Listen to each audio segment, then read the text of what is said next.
zgražanja koje se dovodi u sumnju iz razloga što sam u Saboru odbio glasovati za oporbenu interpelaciju o razrješenju ministra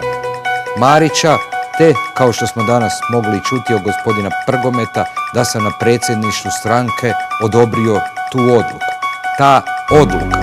i to je više puta jasno rekao gospodin Andrej Plenković, dakle odluka o razrješenju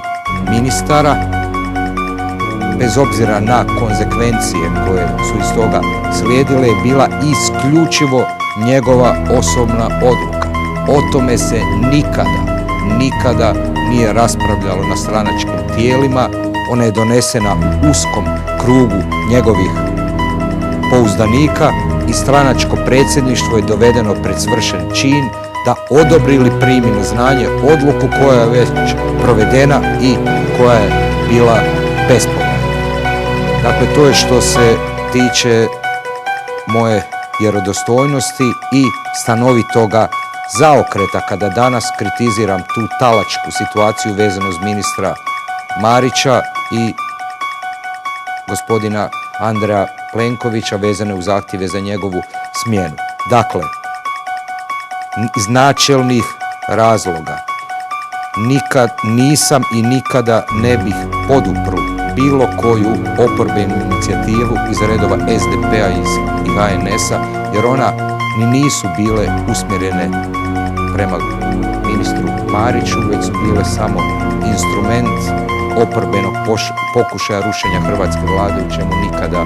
ne bih sudjelovao. U krajnjoj liniji, gospodin Marić je ovdje kolateralna žrtva, on je simbol stanovitih odnosa, a pravu odgovornost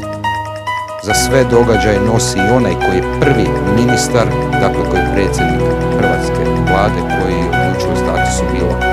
kojega ministra. Kada je riječ o mome takozvanom isključenju, ja sam danas dobio mail obavijest